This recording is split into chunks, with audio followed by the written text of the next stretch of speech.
Прывітанне ўсім слухачам і гледачам Еўрарадыё. Мы ў жывым эфіры. Пятніца блізка да поўдня, а значыць, Александр Кнурович, палітык і блогер у нашай студыі. Прывітанне, Александр. Дзень добры, Павел, дзень добры, паважаныя гледачы. Ну, я вельмі рада, што я зноў у гэтай студыі, а не праз Zoom з нейкай іншай краіны. Што ж, на пачатку стрыма некалькі тэхнічных абвестак. Нагадваю, што ёсць чат у гэтай трансляцыі. Гэта жывы эфір, гэта значыць, што мы чытаем каментары, адказваем, тое сёе агучваем. Донаты у нас ёсць, там можете донаціць, ставіць лайки і дызлайки. Вось гэта ўсё. Канцэпцыя нашага стрыму з Александром не змянілася. У яго ёсць уласны YouTube-канал, які называецца Кнырович. Можна зайсці таксама падпісацца. Там, дарэчы, вось вы бачыце, да, QR-код, я думаю, нават просто на які можна навесці тэлефон, і вы апыніцеся там, дзе трэба. Там Александр па чацвяргах публікуе такія кароткія, сціслыя відэа пра нейкія важныя факты эканамічныя, вось на гэтым тыдні дэмаграфічныя у прыватнасці, хаця і дэмаграфіка з эканомікай звязаная вельмі. Ну, а тут мы ў пятніцу разгортваем гэта відэа як цукерачку, адказваем ізноў жа на ваше пытанне і дапаўняем кантэкстам з таго, што адбылося за тыдзень. А за тыдзень, калі шчыра, адбылося вельмі шмат. Александр, ну, з вашага відэа і пачнем. Давайте, як заўжды. Там просто нейкая апакаліптычная карціна, я так разумею. Беларусы знікаюць. Ну так, это уже другое такое відео. Апошні раз мы рабілі яго 1,5 года таму, і вось была нагода яго паўтарыць, але уже з новымі лічбамі і вельмі сумнымі лічбамі. То бок мы, ну, меня, конечно, па-першае, кранула вось гэтая лічба, калі мы рабілі выпуск про адукацыю, што ў дзіцячых садках у Беларусі за 5 гадоў зменшылася колькасць дзяцей прыкладна на 20%. Ну, для 5 гадоў гэта вельмі много, і мы пачалі разбірацца, што ж у нас з нараджальнасцю, што ж у нас са смертнасцю, што ж у нас з міграцыяй. Ну, тры чынніка, якія ўплываюць заўжды на колькасць людзей у краіне. Ну і высветлілася, што мінус 60 тысяч чалавек – гэта памеры Слуцка. Гэта натуральнае скарачэнне насельніцтва сёння штогод без уліку міграцыі. Подкрэслю, без уліку міграцыі. То есть, то бок мы маем смертнасць на тым самым узроўні, якім она была там гадоў 5 запар, тут няма ніякіх адкрыццяў, там прыкладна 13 смерцей на 100 тысяч чалавек. І на гэтым паказніку, з гэтага паказніка мы на 10-м месцы ў свеце. Ну, мы разумеем, што чым старэйшае насельніцтва ў краіне, тым больше будзе смерцяў, напэўна. А вось з пункту гледжання нараджальнасці у нас вельмі цікавая статыстыка. З аднаго боку мы маем 210 месца з 238 краінаў і рэгіёнаў. Там такая, ну, гэта статыстыка будзе забаўна, але гэта статыстыка ЦРУ. Ёсць такі, усе вдруг знайшлі спецыяльны такі сайт, дзе ёсць такая статыстыка, так? Мы там на 210-м месцы, што вельмі ўжо дрэнна, але калі глядзіш больш падрабязней, больш уважлівей глядзіш на гэтыя лічбы, то высвятляецца, што і ЦРУ яшчэ падвышае лічбу. Там у яго 8,3 народжання на 100 тысяч насельніцтва. Але у рэальнасці Міністэрства юстыцыі Беларусі мінулым годам выдала лічбу. 65 тысяч, напэўна, каля гэтага нарадзілася за год. І гэта азначае, што 8,3 гэта завышаная лічба, што ў рэальнасці каля 7. Гэта меней за тое, как ражалі ў перыяд Другой сусветнай вайны. Гэта меншы ўзровень. І гэта азначае, што мы на 222 месцы з 228 краінаў по нараджальнасці на 100 тысяч насельніцтва. Ну, мы разумеем, што ёсць на 238 месцы, гэта Украіна зараз, адкуль з'ехалі людзі, канешне. Вось, мы амаль на самым дне, і вось гэта розніца 13,3 і 7, но яна і правакуе гэта самае. Амаль у 2 разы, фактычна. Амаль 2 разы. Амаль у 2 разы памірае сёння больш, чым нараджаецца. І вось гэта мінус 60 тысяч, мінус Слуцк кожны год. Мы яго назіраем у статыстыкі, скарачэнне мінус 300 тысяч за 5 гадоў, але гэта без уліку мігрантаў. калі мы кажам про мігрантаў, то мы, калі мы паглядзім на тое, што адбывалася раней у нас было 2, 3, 5 тысяч у плюсе міграцыя, то бок з'язджалі меней, чым прыязджалі до нас. Прыязджалі людзі жыць, не ведаю, з России, з Украіны. Было 2 гады, 14-15 год, калі было там плюс 15 тысяч, і мы разумеем, што гэта былі украінцы, таму што калі ты глядзіш у нацыянальны состав насельніцтва, ты бачыш, як яны падалі, а потым раз пасля 15 года зненацку адкуль взяліся украінцы. Гэта і зразумела, там так, конечно. Канешне, і вось была такая статыстыка трохі плюс, а ў 19 годзе гэта статыстыка скончылася. Далей, пасля 20-го года Белстат не дае статыстыкі, сколько з'ехала, колькі как бы прыехала. Яно ее хавае. І не дзіўна. Не дзіўна. І вось как бы без уліка гэтай статыстыкі мы маем зараз, тое, што маем, мінус 60 тысяч кожны год. А наконт таго, сколькі з'ехала, мы, канешне, павінны апірацца на тыя лічбы, напрыклад, якія дал паважаны канал Белсат з дадзеных Еўрастата. 800 тысяч новых ВНЖ за 4 гады. Конечно, не все гэтыя людзі з'ехалі назаўжды. Нехта атрымаў ВНЖ, потым вернуўся. Но тое, аб чым кажуць іншыя эканамісты, што каля 500 000 чалавек на гэтых самых ВНЖ знаходзіцца ў Европе, напэўна, гэта ўсё ж таки праўда. Гэта падобна, это праўда. І мы павінны яшчэ палічыць тых беларусаў, якія знаходзяцца, напрыклад, у Украіне, напрыклад, у США, у краінах, якія не з'яўляюцца краінамі пакуль Еўразвяза. Таму, напэўна, мы мусім казаць, што зараз у краіне засталося, магчыма, 8,5 мільёнаў. І гэта будзе, мяне заўжды, ведаеце, заўжды у мяне ёсць такія сумневы, калі нехта кажа такія апакаліптычныя лічбы, як гэта ўсё адбываецца, але вось, гледзячы на тыя лічбы, якія мы знайшлі пры падрыхтоўцы гэтага выпуска, атрымліваецца, што так, атрымліваецца, што 8,5 мільёнаў гэта тое, на што можна сапраўды разлічваць. І, канешне, гэта, калі мы лічым апошнія 10 гадоў, то ў параўнанні з Літвой, Латвіяй ці Польшай гэта катастрофа. Таму што мы ведаем, што ў Літве, ў Эстоніі насельніцтва расце, у Польшы яно стабільна, а ў Латвіі яно пакрыху падае, але тэмпы непараўнальныя,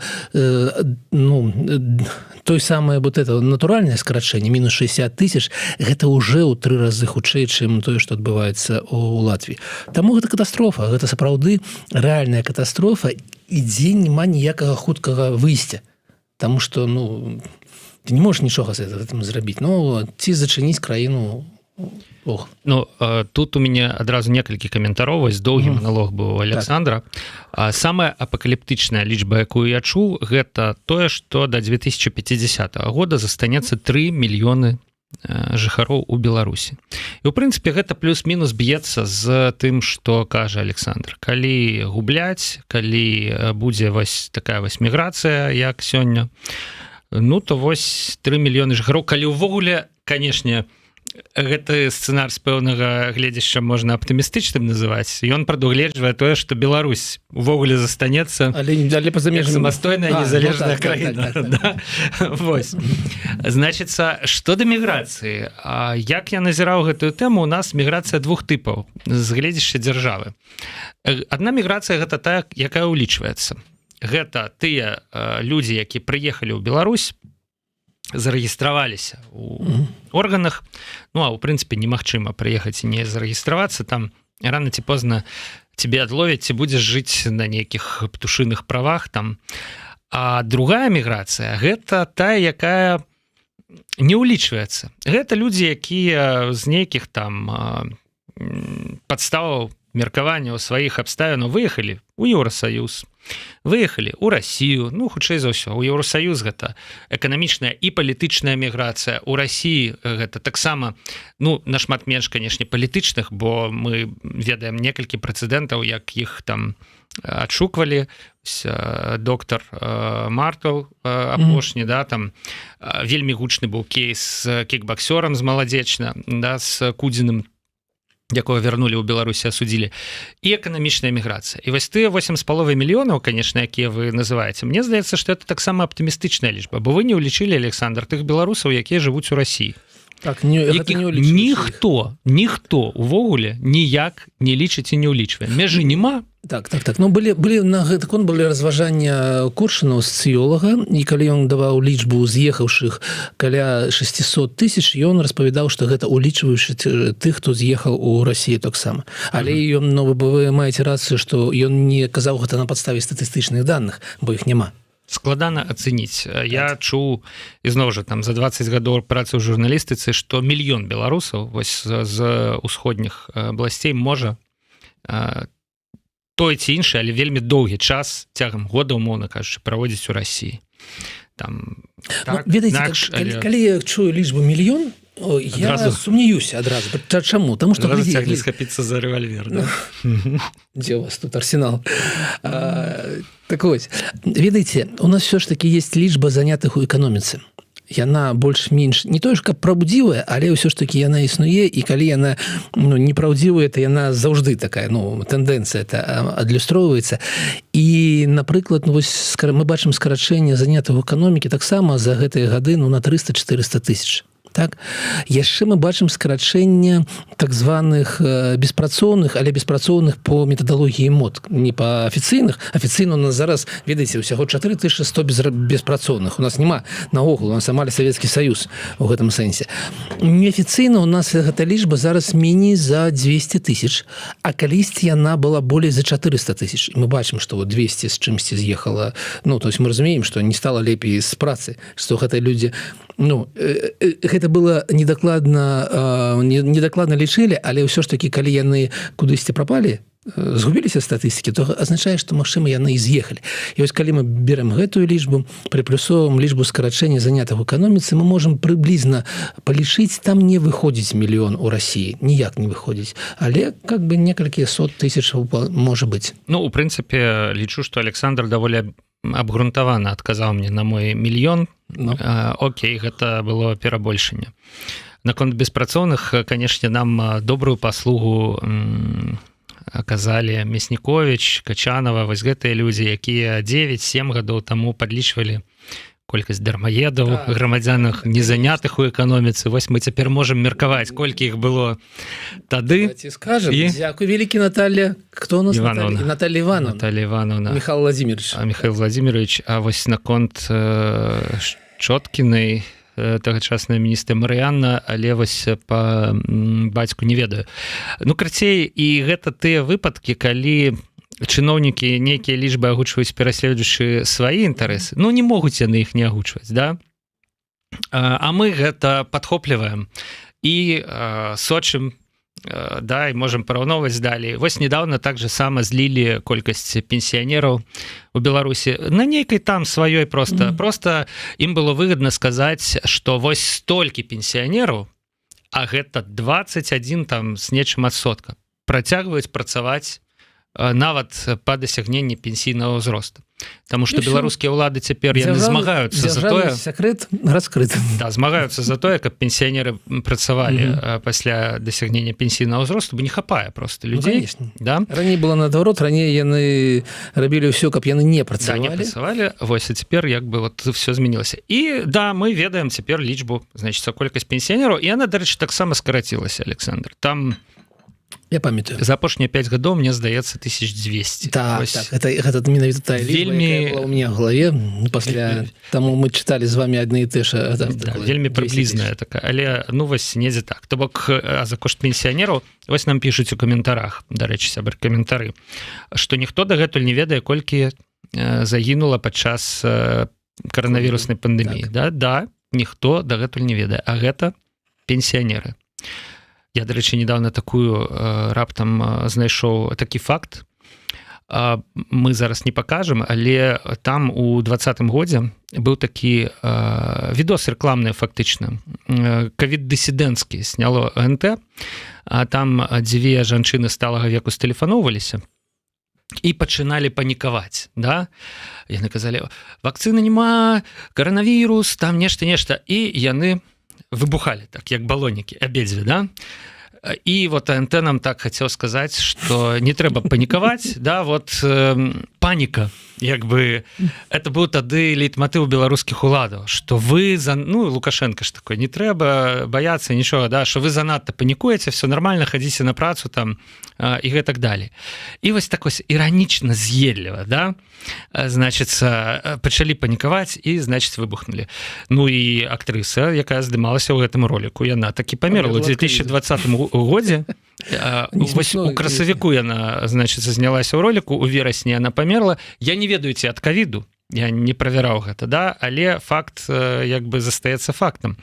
Вось, так што гэты час і пандэмію мы будзем яшчэ доўга згадваць, Александр, і ацэньваць яе наступства. Як вот вы верыце, што калі-небудзь статыстыка гэта адкрыецца і вось... Не. Не тое, што ўжо не, а тое, што ў нас настолькі крывая ў гэтым выпадку статыстыка, што, ведаеце, калі тут у нас крымінальная справа за тое, што масава завышалі колькасць гэтых самых унесеных вакцыну. І как бы гэта адбывалася там полгода таму, высветлілася, што там адсоткаў на 30-40 спісалі гэтых самых ампул, не зрабіўшы гэтай вакцынацыі, а впісалі, што гэта вакцынацыя была зроблена. Таму мы не пазнаем ніколі, канешне, уже гэтую праўду. Таму што нема, ведаеце, нема статыстыкі, дзе было б напісана, што гэты Іван Іванович Іванов памер ад ковіду. То бок нешта мы можам статыстыка ад пачатку там зафіксаваная крывая. Мы хутчэй за ўсё не зможам, што ж, это, канешне, сумна. Вось, але я думаю, што вось калі пачнуць все ж таки хоць што-небудзь пачне адкрывацца, да, тая ж статыстыка па дэмаграфіі, будуць людзі, якія прям зробяць адкрыцці для нас такія непрыемныя, як, у прынцыпе, Зенон Станіславович Пазняк пра курапаты у 88-м, да, вось будуць людзі, якія все гэта раскапаюць і пакажуць нам, і мы будзем все роўна ў шоку, нават нягледзячы на вось гэтыя нашы стрымы і размовы. А я ўвогуле да чаго вёў? Чыноўнікі прагаворваюцца, да, і прагаворваюцца яны ад самага верху. Разумееце, пра каго я? Да, у мінулым стрыме мы абмяркоўвалі таксама вось відэа Александра Лукашэнкі, і сёння паглядзім невялічкі 40-секундны кавалак, афіцыйны візіт Азербайджан, Беларусь, да, значыцца, там прэм'ер азербайджанскі, здаецца, прыехаў, і Лукашенко прымае яго і распавядае пра беларуска-азербайджанскія стасункі. Давайте поглядим. Я вчера долго разговаривал с премьер-министром Беларуси по поводу экономических вопросов во взаимоотношениях Азербайджана и Беларуси. Никаких проблем нет. Единственное, что он сказал, желательно, чтобы быстрее. Это хорошо, что в правительстве премьер-министр понимает, что надо сегодня быстрее, потому что время такое. Если в результате сегодняшнего визита и вашего пребывания в Беларуси мы найдем возможность ускориться, и обязательно ускоримся. Мы, как президенты, вам мешать не будем, препятствовать этому не будем. Правительства должны ускоряться или замедляться по тем или иным проблемам. Глядзіце, першае, да, размаўляў з прэм'ер-міністрам, все нормально, толькі трэба хутчэй. Вот вырашылі, што трэба хутчэй, бо час такі. Я думаю, а што быў час, калі не трэба было хутчэй, атрымліваецца, да? Ну і па-другое, узровень абмеркавання як бы праблем. Давайте пахутчэй. А мы-то думалі, што не трэба хутчэй, да? А мы-то думалі папавольней все зрабіць. Нет, давайте все ж таки хутчэй. Окей, да, давайте паспрабуем хутчэй, як бы, да? Не было команды. Не было команды, мы рабілі павольна, да?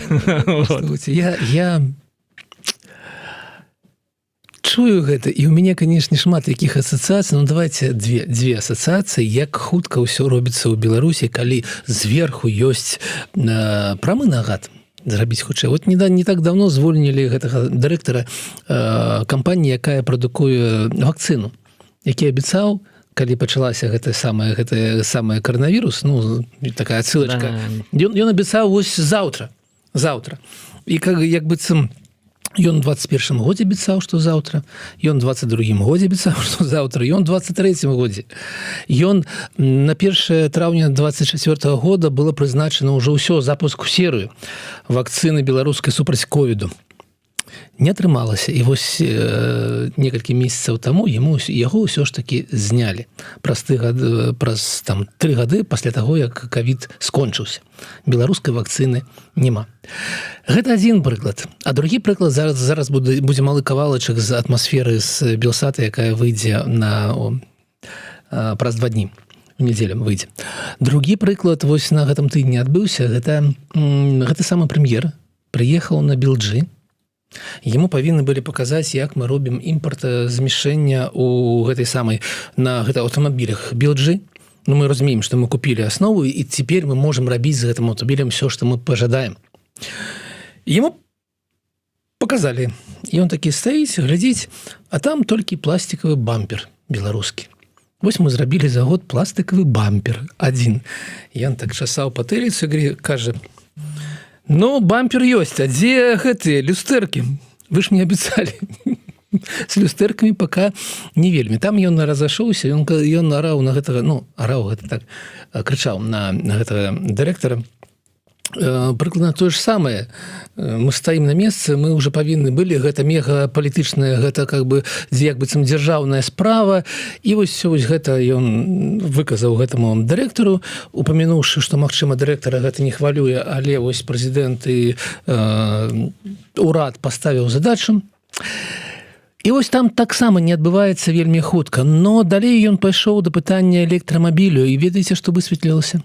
Я нагадаю нашим глядачам, што першы раз электрамабіль павінен быў у 2018 годзе 2000 штук ганяць. Апошні раз абяцалі, што ўжо в гэтым годзе напрыканцы года будзе серыйны выпуск беларускіх электрамабіляў. До канца года засталося меней за 100 дзён. Прыйшоў прэм'ер да гэтага, не ведаю, да гэтага пытання на Білджы. І кажа наступнае: слухайце, мы вось опытныя гэты самыя некія узорныя зрабілі некаторыя рэчы. Мы перад серіяй стаім, але мы не ведаем, якая сябе кошту іх. Мы наогул не ведаем, ці трэба іх прадукаваць. І мы наогул не ведаем, калі гэта будзе 2-3 тысячы, то наогул ці патрэбен нам гэты электрамабіль? Ці не? Я нагадаю, што быў загаз прэзідэнта, і мы павінны былі уже давно. Гэта проста нейкі бунт, нейкі дэмарш? Канешне.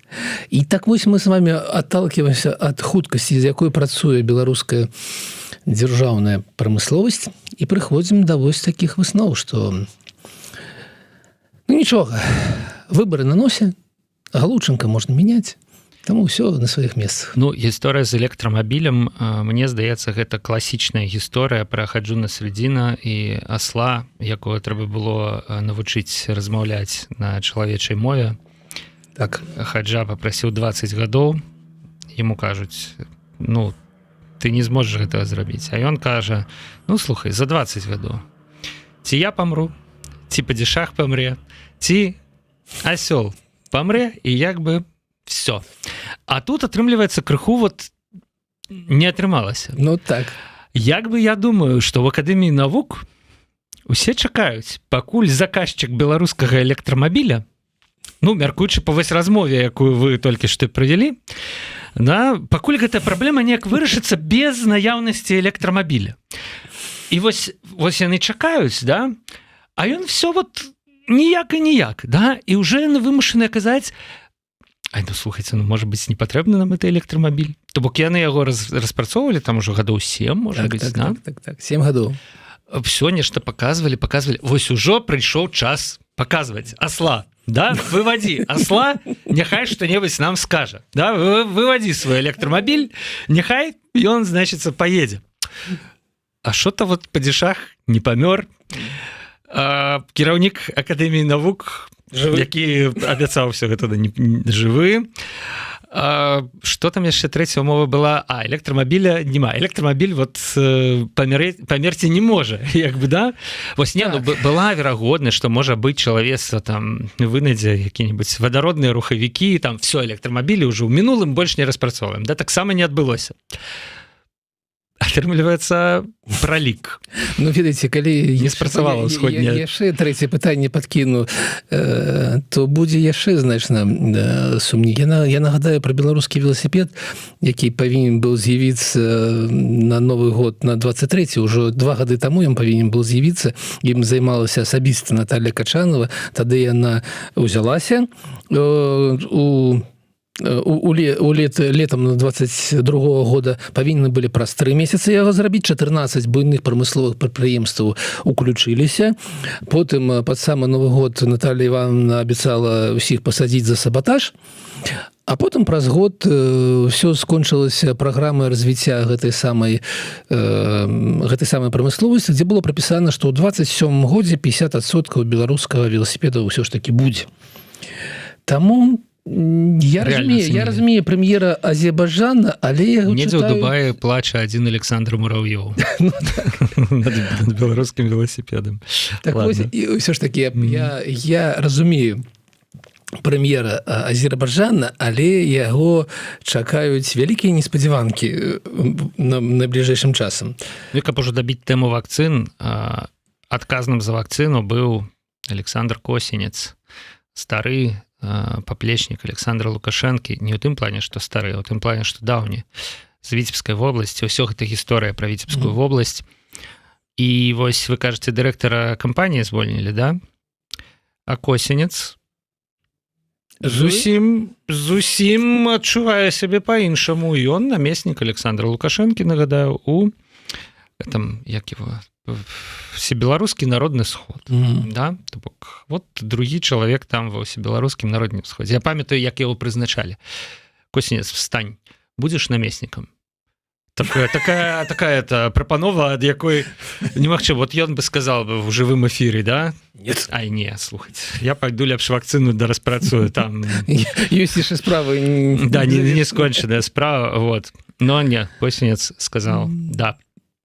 Сёння Лукашенко, дарэчы, гэта вось учора мы ўсе, я чытаў твітары, трымаем пальчики, да, таму што з поўдня у Беларусь залетелі шахеды расійскія, прычым у нейкай такой колькасці непрыстойнай, як звычайна, там 4, можа быць, да, а з поўначы зверху ўніз ляцеў верталёт з Лукашэнкам у Мікашевічы, як перадавалі. Вось, ну сёння у Пінску, але так ці інакш зверху ўніз, снізу вверх. Вось, але, канешне ж, яны не сустрэліся.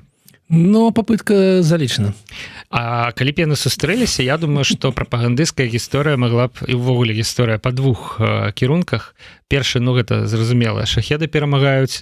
Вось, а другі, гэта Лукашенко бярэ аўтамат, не ведаю, с ражком, без ражка. І вось як у амерыканскіх баевіках, да? Дзвер верталёта, значыцца, в бок. Асабіста, значыцца, ты шахеды там. І, ну, прилетае такой... І я, значыцца, збіў шахеды. Ну, і где-то гімн фантазія. Такой кульгае трохи, такі гімн грае, такой флаг. Ну, не амерыканскі гімн. Все ж таки.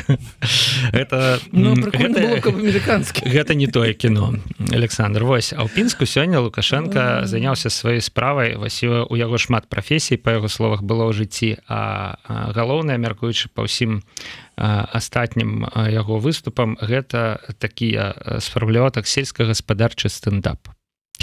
Вось, ён глядзіць на зерне, ён распавядае, што трэба сою... Кранае так руку. Да-да-да, конечно. Это добра глядзіцца, дарэчы. Это ўжо вот ізноў выбарчая кампанія, яна ідзе.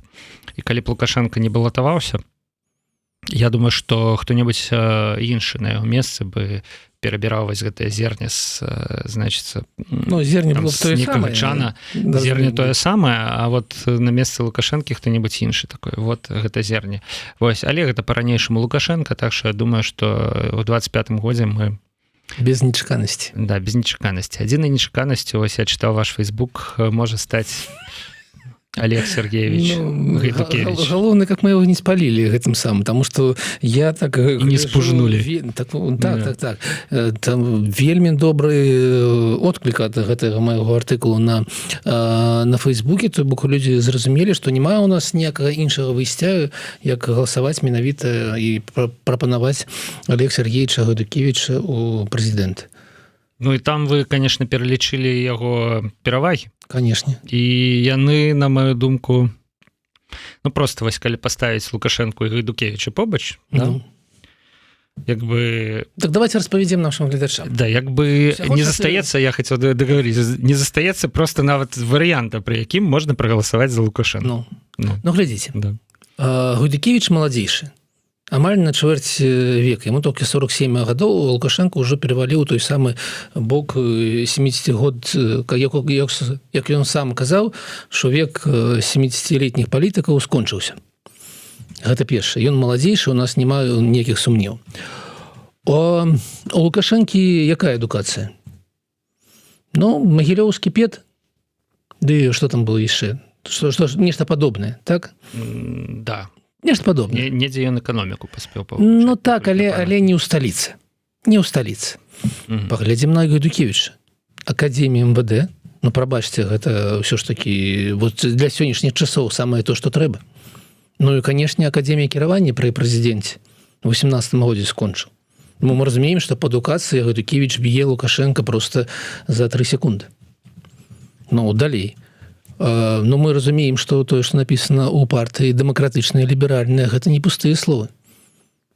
Олег Сергеевич... Дэмакратычна. Канешне, ну паглядзіце, гэта чалавек, які казаў калісьці, што трэба скасаваць гэтую палачную сістэму МВД.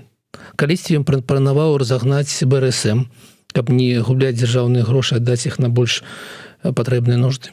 Ну і ў 20-м годзе ён как бы казаў, што все звароты, якія да яго былі накірованы, ён накіраваў в МВД, афіцыйна чакае адказу, прапанаваў размаўляць з пратэстоўцамі.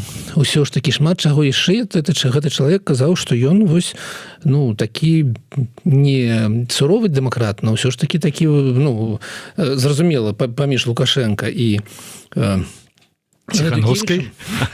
Ёсць Гайдукевіч. Так, ёсць Гайдукевіч. Ну і фізічны стан, прабачце, ён нам прадэманстраваў свой фізічны стан год таму, ён яшчэ вполне можа працаваць. Вполне можа. Давайте тут поставим кропку. Слухайте, ну да, і я дадам, што ліберальна-дэмакратычная партыя, яна як бы сябруе з еўрапейскімі партыямі, так, якія сёння у прынцыпе там на кані. Да, вось адзін дэпутат нямецкага ландсдага саксонскага, якраз АФД, і, дарэчы, супрацоўнічае з праваахоўнымі органамі беларускімі. Я пра выкарыстанне працы палізнявольных на лукавай плантацыі падлідай, якая гэтаму дэпутату нямецкаму належыць. Як бы свае людзі вось з гэтымі еўрапейцамі, якія набіраюць ачкі цяпер ва ўсіх там парламентах рэгіянальных. То бок, у прынцыпе, перспектывы еўраінтэграцыі яны адкрываюцца з нейкага іншага боку для Беларусі пры Олеге Сергеевича Гайдукевича. І палітычна, і эканамічна ўсё ж такі цыбуля беларуская паехала да Германії. Да? Так. Вы, паважаны гледачы, напішыце ў каментарах, якія мінусы могуць быць у Гайдукевіча, таму што я не знайшоў. Ёлкі, это ж я зразумеў, што рэальна недзе ў крамах у Германіі, хутчэй за ўсё, ну, прадаецца вось цыбуля беларускай. Ці яны, можа быць, канешне, на ўнутраны рынок, на беларускі вырошчваюць, але ну, у Еўропе-то яна каштуе разоў 5 даражэй, чым, ну, то бок, нашмат больш выгадна яе прадаваць там. І вось гэтыя немцы, проста нейкія звычайныя немцы, яны бяруць гэтую цыбулю там з паліцы, да, набываюць, там вараць яе суп ці смажаць на патэльні, да, а гэта цыбуля вырашаная рукамі беларускіх палітвязняў. І яны пра гэта проста нічога не ведаюць. Для іх гэта проста Магчыма, гэта так. Там цыбуліна. Просто гэта, ну, неяк гісторыя для мяне з іншага боку, вось з боку людзей. Да, ось яна адкрылася. Так-то мы просто глядзім на гэтага дэпутата і думаем, вот як ты мог, да? Вось. А это все вось тыя расіяне, якія не бомбяць Украіну і супраць вайны, да, і немцы, якія бульба вырашаны рукамі палітвязняў і нічога не ведаюць, да.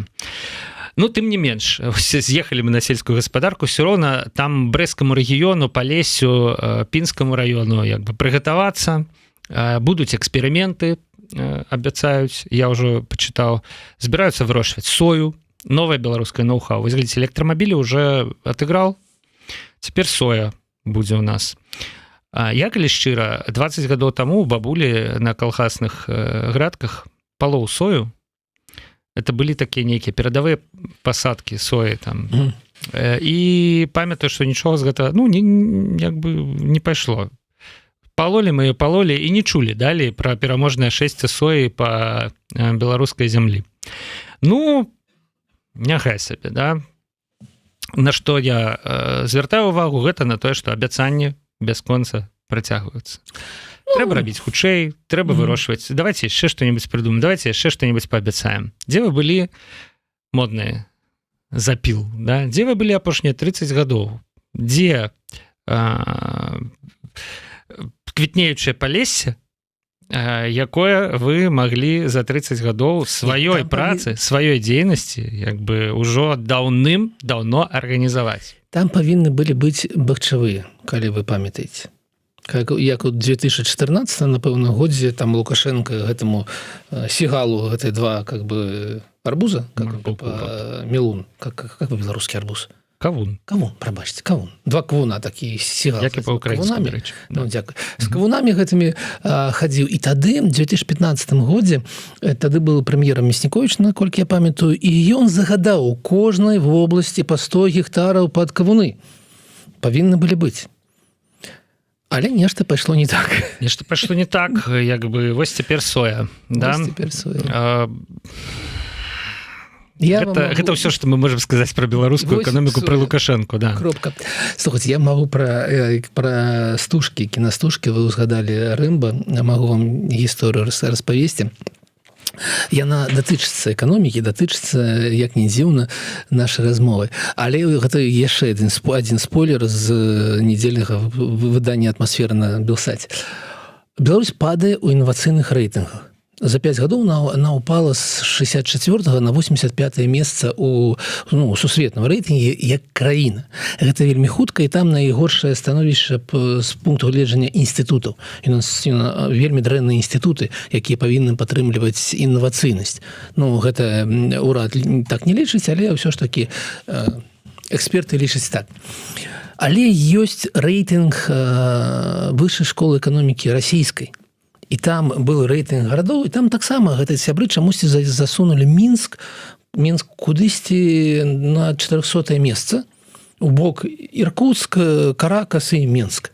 Нават сябры. Нават сябры нас. Саюзнікі, не пабаюсь гэтага слова. Але калі адчыняеш гэты экспертны, вось гэту ўжо экспертную адзнаку, то глядзіш, што там упасть далей не дазволіла, ведаеце, якая рэч? Беларусьфільм. Неспадзявана. Максімальна неспадзявана. Там написано, што Беларусьфільм гэта такая крутая кінакампанія, якая робіць высокарэйтынгавыя фільмы з пункту гледжання рэйтынга IMDb. IMDb, как-то там 4. IMDb, да. IMDb. Высокарэйтынгавыя фільмы з пункту гледжання IMDb. Я адразу не паверыў. Ведаеце, я адкрыў сайт IMDb і напісаў «Беларусьфільм». І там высветлілася такая спіс самых рэйтынгавых фільмаў. Ведаеце, якія два фільмы маюць адзнаку вышэй за 8? Беларускія. Я памятаю, што фільм «Мы брацья» мае адзнаку в раёне 2. Так.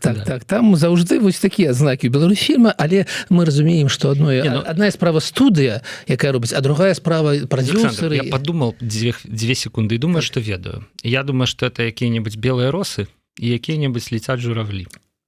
Летят журавлі не Беларусі. Может, не Беларусі. Ідзі смотри. Ідзі смотри. Конечно, гэта было бы так, але ўсё ж такі мы там розныя адзнакі Беларусьфільм савецкага перыяду і Беларусьфільм цяперашні. Таму кажам мы за пра цяперашні. Пра цяперашні. І выключна пра цяперашні, конечно, там была бы і Бураціна, і астатнія добрыя фільмы нашага партызан-фільма. Вось. Але ж все-таки справа ідзе астатніх 33 гадах. Тады я... напэўна, нашы гледачы таксама не ведаюць, таму я вам распавяду. Ёсць два фільма. Першы фільм – гэта расійскі серыял «Мамачкі». Я не ведаю, што гэта за фільм, што гэта серыял, але адзнака на IMDb у него 8,4, напрыклад. І другі фільм – гэта фільм, па-беларускі будзе «Карані», які выйшаў у лютым 24 года. Вы пра яго, напэўна, нічога не ведаеце, і вы, паважаныя гледачы, пра него таксама не ведаеце, таму што на сайце «Кінапошук» ёсць такі фільм, але ён цалкам казахскі. Там няма ніякіх узгадаў пра Беларусьфільм. Дзіўная рэч, не ведаю чаму яны запісаны у MDB на Беларусьфільм, магчыма менавіта таму што эксперты з вышэйшай школы эканомікі жадалі падтрымаць трохі мінскую інавацыйнасць. Можа выкарыстоўвалі здымачную пляцоўку нашу. Ну то было б напісана на кінапошукі. Ну вы маеце рацыю. А там цалкам Казахстан. Загадка, сябры. На гэтым, я думаю, вось часам сканчаем з поўнай яснасцю в галавах. Да? А зараз тут мы сканчаем з нейкай загадкай. Усе ідзем глядзець фільм «Карані», які мае нейкае дачыненне да Беларусі, ставіць яму ацэнкі на MDB пасля. Александр Кнырович быў у стрыме Еўрарадыё. Мы размаўлялі пра палітыку, пра эканоміку, пра галоўныя падзеі гэтага тыдня. Праз тыдзень сустракаемся у студыі. Дзякуй вялікі, Александр, і працягваем гэтую размову збольшага сумную, але часам і аптымістычную. Ну, імкнемся мы зрабіць так, каб все ж таки заставалася у вас пасля нашых эфіраў нейкая надзея, нейкі імпэт, матывацыя жыць і рабіць нешта дзеля пераменаў, дзеля Беларусі. Дзякуй вялікі, Павел, дзякуй вялікі, паважаныя гледачы. Усё будзе добра, сустрэнемся праз тыдзень. Да пабачэння.